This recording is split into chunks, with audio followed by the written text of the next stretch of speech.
One night, Victor sat alone in his laboratory. The sun had set, the moon was rising from the sea. He did not have enough light to work. He stopped and began to think deeply. He remembered, 3 years ago, he created a monster, and it destroyed his life.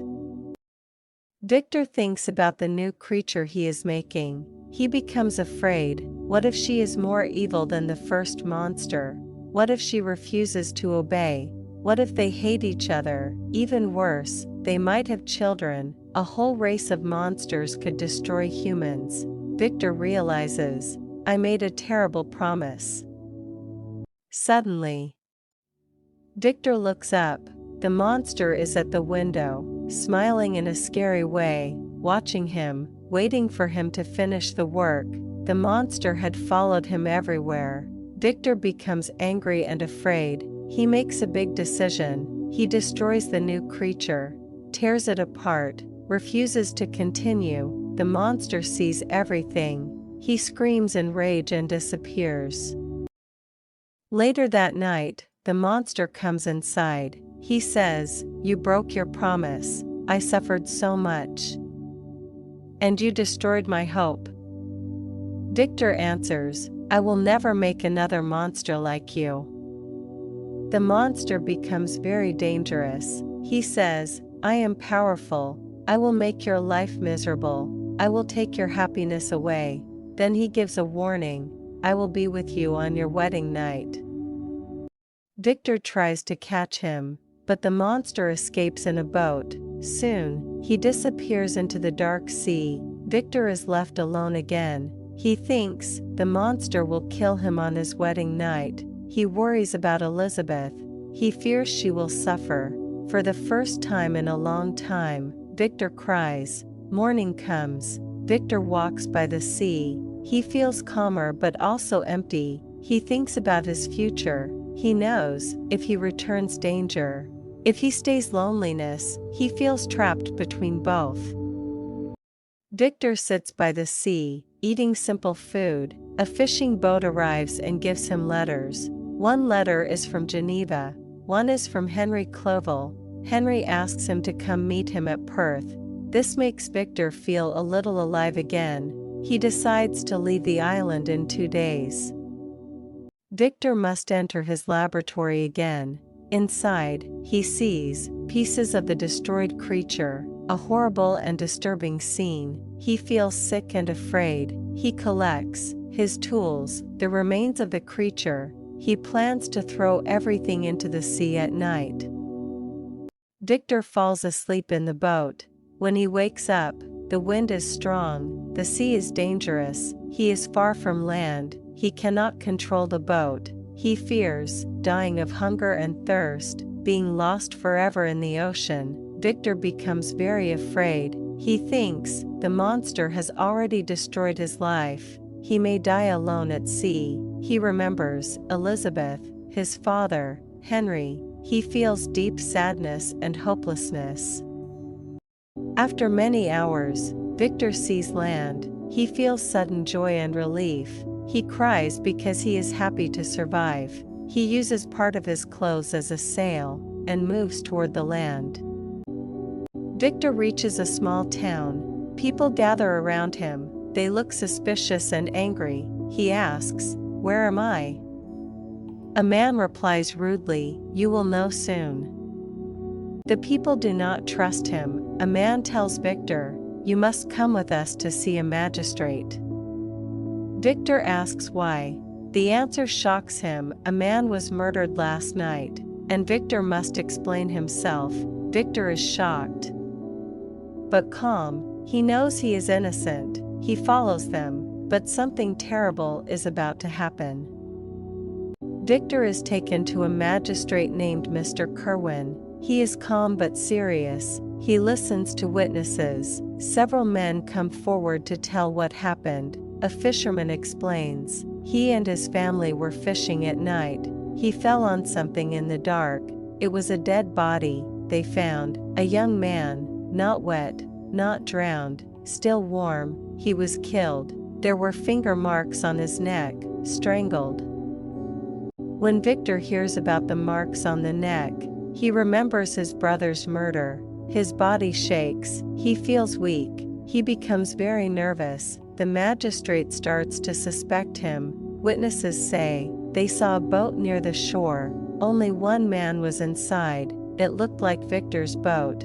Another woman says she saw a man leave the area in a boat. Now, everyone suspects Victor. Victor is taken to see the body. When he looks, it is Henry Clovel, his best friend, dead.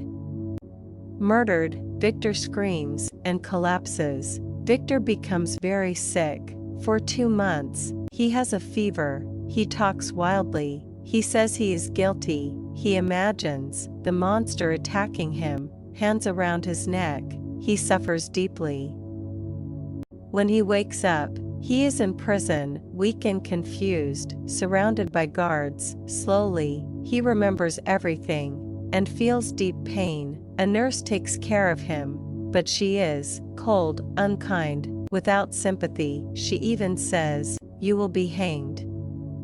Victor feels disgust and sadness. Not everyone is cruel. Mr. Kerwin shows kindness, gives Victor a better room, brings a doctor, checks on him. He believes Victor might be innocent. Victor feels hopeless. He thinks, maybe he should die. Maybe he should say he is guilty. He remembers Justine, who died innocent. His mind is full of pain and confusion. Mr. Kerwin speaks kindly to him. "You may soon be free. There is evidence that can prove you are innocent." Victor talks to Mr. Kerwin. Victor says, "I am the most miserable person alive. Death would not be bad for me."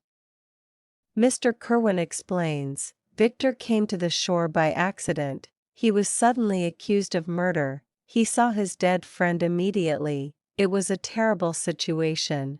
Mr. Kerwin says, he found letters in Victor's clothes. One was from his father. He sent a message to Geneva. After 2 months, someone has come to visit Victor. At first, Victor is afraid. He thinks, the monster has come to mock me.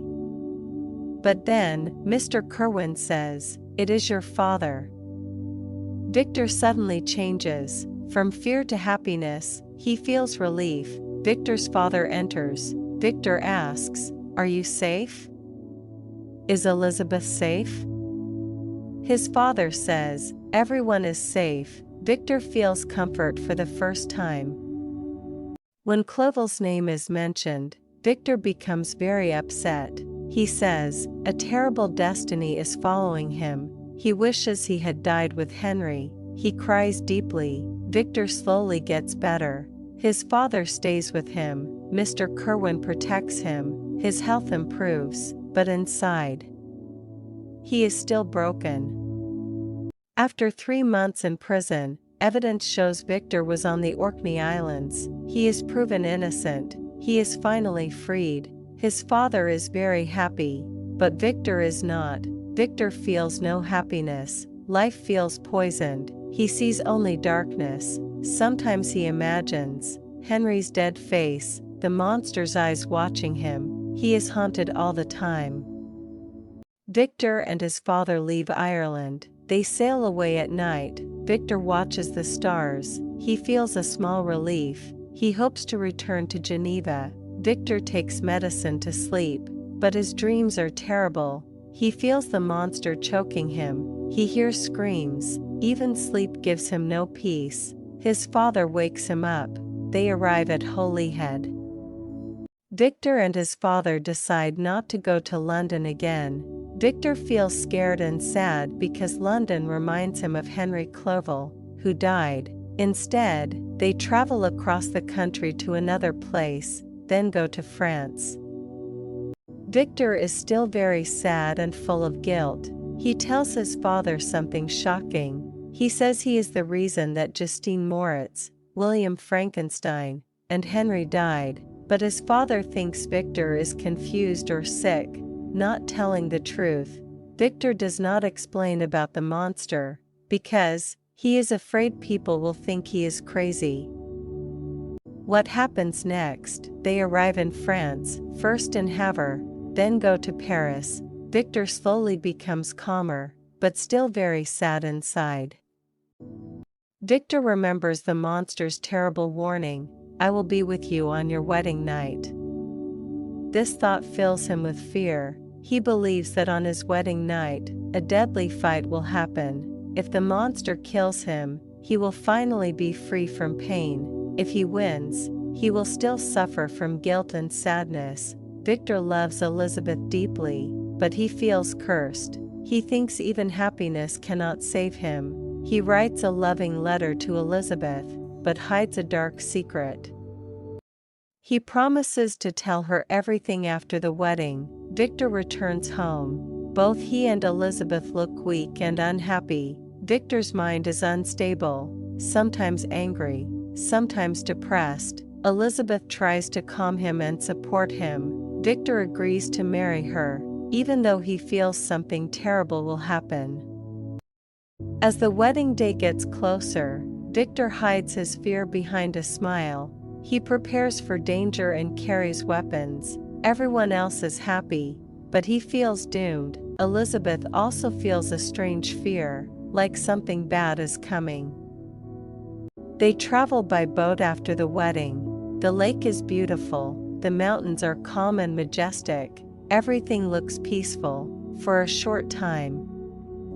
Victor feels happiness, but inside, Victor feels fear, guilt, a strong sense that something terrible is coming. As the sun sets, his fear returns. He realizes this may be the last peaceful moment of his life. And that was the last moment of peace, before everything was destroyed. If you want to see what happens next, don't forget to subscribe, and stay with me till the end.